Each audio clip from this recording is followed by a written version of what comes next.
So as the one rental at a time brand and message grows, something that I feel like I owe my audience and obviously owe all of my contributors is to spend some money. So over the last 5 or 6 months, I've been putting together a brand new website called One Rental at a Time, which has a lot of amazing stuff about me. But the most important section is what I call Meet the Millionaires. And Taylor, you are obviously a significant contributor to this channel. You bring a view that is very different than my skill sets. So thank you. So I wanted to show the site so people can check it out and then highlight your piece because you've also made some recommendations. So I thought some people should see what it's all about. You ready? Let's do this. I'm excited. Yeah, it should be fun. Mine is also the least important section of this website, by the way, but we'll go through it nonetheless. Oh, that's not true. Come on. All right. So hopefully you can see that now. Again, one rental at a time. Very simple. Again, these 8 boxes. And the one we're going to talk about here is Meet the Millionaire. Folks, if you're listening to One Rental at a Time, please go to onerentalatatime.com and meet the millionaires. It is this is why I spent thousands and thousands of dollars, was this page right here. So you can see all the people that come on and contribute weekly or monthly. We're going to go right here to Taylor because I want you to see his bio. And more importantly, we're going to talk about books because I've asked each millionaire to recommend some books. So I thought I should ask them to say, why were these important to you? So Taylor, this is what you sent the team. And hopefully you can see that now. Yeah, absolutely. Awesome. Looks beautiful. The whole website. I mean, especially that landing page is amazing with that beautiful house in the background and just those simple overlays on it. Yeah. Amazing job. Clearly none of my creation. You're the quarterback. Yeah, well, I'm the GM, man. I'm the checkbook or the there owner. You go, GM. Yeah. But what I thought I would do here is you have some books that you felt really were important to you. I thought maybe you could talk about why they were important. So if somebody wanted to check them out, they could see which one were important. Maybe we go left to right, starting with the Psychology of Money. Yep.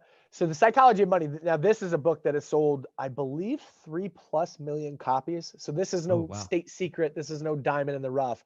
Morgan Housel is one of the best writers that I've ever read. This is probably the most powerful book that a layman, any normal person on the street can read and come away with tangible, actionable stories about how to make themselves better at finance. And the reason why it's so readable versus just, hey, do this, is that he incorporates a story for every single lesson. So there's 18 chapters, I believe. There's 18 stories that each have a pointed lesson associated with each one of them. So the entertainment value is high, and then he backs into the lesson that comes out of it on the other side.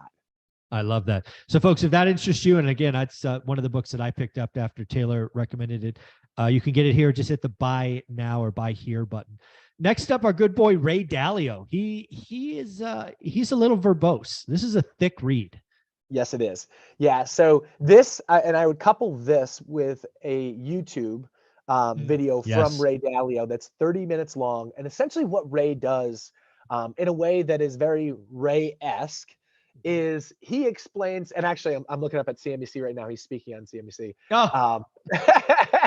about debt issuance. But what he does really, really well is he breaks down what he calls the economic cycle. And he talks about different areas of the market, how they affect the economic cycle. And he talks about just in simplistic ways, the creation of money by the central bank, and then the depletion of money, and the creation and the depletion, and how it affects the economy at large. But he does it in a way that's very, very simple. This book is a little bit more detailed. That YouTube video is 30 minutes long, and you come away with a really, really good understanding of what he calls what drives the entire system, which is credit. Yeah, I think when I look at these books, having read I have not read Annie Duke. That is the one I have not bet. So that'll be interesting. Having read these, I would definitely start with the Psychology of Money if you were a novice. If you are comfortable with economic terms and trading, the Ray Dalio book. Again, Ray Dalio and Warren Buffett are the two guys. When I see them, I'm going to definitely click on those. So I full respect to Ray Dalio, but this book is it was hard. It was a full mouthful to chew on. Yeah. And that's coming from you, who's incredibly, I mean, you read on this stuff every single day. Ray is, but for context, Ray is a gazillionaire that made all of his money at Bridgewater Capital, which is one of the largest hedge funds in the world. And one of the things that he did inside the largest hedge fund, there's a couple options there, is he created what he calls the all-weather tire. And it's a portfolio that can work throughout good times, bad times, the economic cycle. And so all that bleeds through into the book. And there's just an incredible amount of genius in there, but you got to know what you're getting yourselves into. And that's like you got to have a 7 to 8 level of understanding of finance to read that one. Yeah, I agree. Let's talk about Good to Great, why that was important for you with Jim Collins. Yeah, Good to Great is a phenomenal book. Jim Collins breaks down, I think it's 5 different companies. Michael, you can correct me if I'm wrong there. I believe it's 5. Yeah. The one that rings a bell right off the top of my head was Walgreens, and he compares it against CVS. And what he looks at are companies that over a decade plus period of time significantly outperform their competition. And so these are all established companies coming into this, publicly traded companies, and then there all of a sudden is a meaningful gap that is a long-standing meaningful gap. And he says, okay, let's go explore that company and see what it is that drove the difference that actually is being presented there. And so like a couple just real unique, easy things to understand is every one of them had a CEO that came up from essentially the factory line. Yeah. Came up from the entire bottom of the entity, comes up through the roots, sees how every single piece of the business works.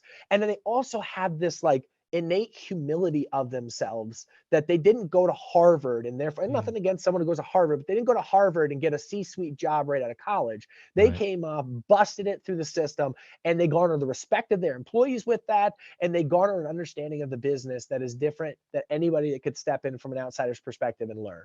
And it just goes to talk about the very simplistic but very tangible differences that companies go from being good to great, right? And then it's right there in the title. Yeah. And then the one book that I have not read, but maybe I will pick this one up later today, Thinking in Bets by Andy Duke. What's that all about? Is this a poker analogy?